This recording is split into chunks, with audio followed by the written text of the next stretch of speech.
مارے مارے پھرتے ہو، پریشان پھرتے ہو، قسمت کا حال جاننے کے لیے ہتھیلیاں دکھاتے پھرتے ہو کہ قسمت کا ستارہ کب چمکے گا۔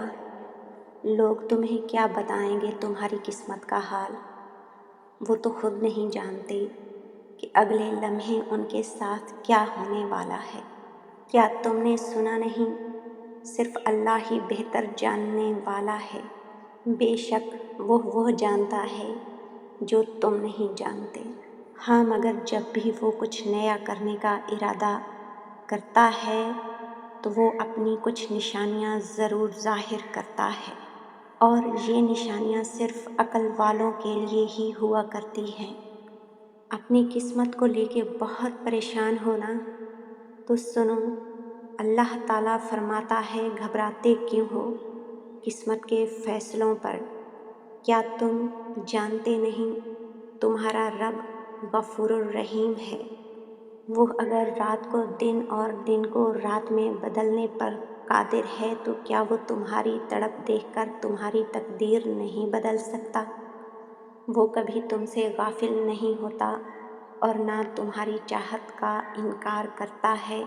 وہ تو بس تمہیں آزماتا ہے کہ میرا بندہ میری محبت میں صبر کی کس حد تک جاتا ہے، اور جب وہ تم سے راضی ہو جاتا ہے تو پھر کن فرما دیتا ہے اور تمہاری قسمت کا ستارہ جگمگا اٹھتا ہے۔ جان لو، جب وہ قسمت بدلنے کا ارادہ کرتا ہے تو اپنے بندے کو صبر کی دولت سے نوازتا ہے۔ کبھی کبھار تم بہت زیادہ تھک جاتے ہو اور سوچتے ہو کہ اب میری قسمت کبھی نہیں بدلے گی، تو پھر وہ رب خود تم سے مخاطب ہو کر فرماتا ہے میری رحمت سے نا امید نہ ہو۔ اللہ تعالیٰ فرماتا ہے میں تمہارا گمان ہوں، تم جیسا سوچو گے ویسا ہی مجھے پاؤ گے۔ جب وہ اپنے کسی بندے کی تقدیر بدلنا چاہتا ہے تو اس وقت اسے اچھا گمان عطا کرتا ہے۔ اس کے دل و دماغ میں منفی سوچوں کی کوئی جگہ باقی نہیں رہتی۔ بس یاد رکھنا، کچھ محرومیوں کو اس لیے بھی تمہارا مقدر بنا دیا جاتا ہے کیونکہ اللہ تعالیٰ تمہیں اس سے کچھ بہتر عطا کرنے والا ہوتا ہے۔ یقین رکھو ان وقتی محرومیوں سے اس رب کی دائمی عطائیں بہت بہتر ہوں گی، اور پھر تم بھول جاؤ گے ان محرومیوں کا دکھ۔ یہ جو تمہیں ظاہری بربادیاں نظر آتی ہیں نا، دراصل یہ بربادیاں نہیں ہوتی، بلکہ ان میں تمہاری کامیابیوں کا راز پوشیدہ ہوتا ہے۔ یاد ہے نا حضرت نوح علیہ السلام کا قصہ؟ جب وہ کسی کا تحفظ چاہتا ہے اور کامیابیوں سے نوازنا چاہتا ہے تو پھر خود ہی طوفان بھیجتا ہے اور خود ہی کشتیوں کو ڈوبنے سے بچا لیا کرتا ہے۔ پھر سمجھ آتی ہیں اس رب پاک کی حکمتیں۔ بس سمجھ میں نہیں آتا تو صرف اتنا نہیں آتا کہ اللہ تعالیٰ کا شکر ادا کیا جائے تو کس طرح کیا جائے، کہاں سے لائیں وہ الفاظ، کہاں سے لائیں وہ زبان۔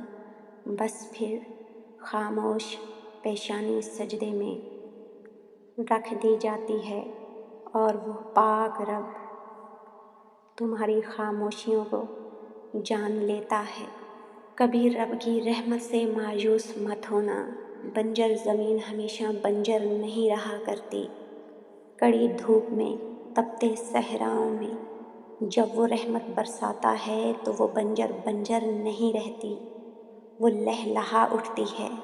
بس بالکل اسی طرح جب وہ اپنی رحمت برسائے گا تم پر تو تمہاری قسمت ایک دم سے چمک اٹھے گی۔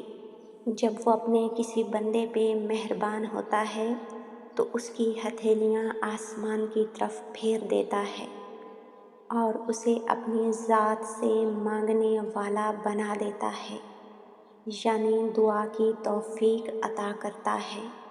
جان رکھو دعاؤں میں ہی تقدیر پوشیدہ ہے، اور جب دعائیں رنگ لاتی ہیں تو یہ ذائچے، یہ ہاتھوں کی لکیریں، یہ فعال نامے سب کے سب دھرے کے دھرے رہ جاتے ہیں اور ایک دم سے تقدیر بدل جاتی ہے، کیونکہ تقدیریں تو اللہ کے ایک اشارے پہ بدل جایا کرتی ہیں۔ وہ جب چاہے گا کہ تمہاری قسمت کا ستارہ چمکا دیا جائے تو پھر تمہیں دعائیں سمیٹنے والا بنا دے گا، یعنی تمہیں ایسے کاموں میں لگا دے گا کہ جس سے اس کی مخلوق خوش ہو جائے، تمہارا وجود خلق خدا کے لیے باعث مسرت بن جائے، اور پھر وہ اپنی مخلوق کو تمہارے حق میں محو دعا کر دے گا۔ وہ بہت بڑا انصاف کرنے والا ہے۔ رب کی تقسیم میں تمہارے لیے حکمت پوشیدہ ہوتی ہے، اور یہ تقسیم ہی تو تمہاری قسمت ہے۔ اور یاد رکھو، جب تمہاری قسمت پلٹنے والی ہوگی تو وہ تمہیں اپنی تقسیم پر راضی رہنا سکھا دے گا۔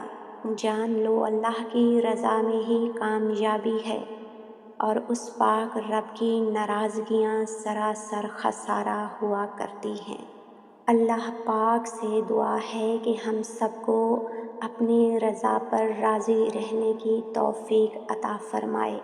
آمین یا رب العالمین۔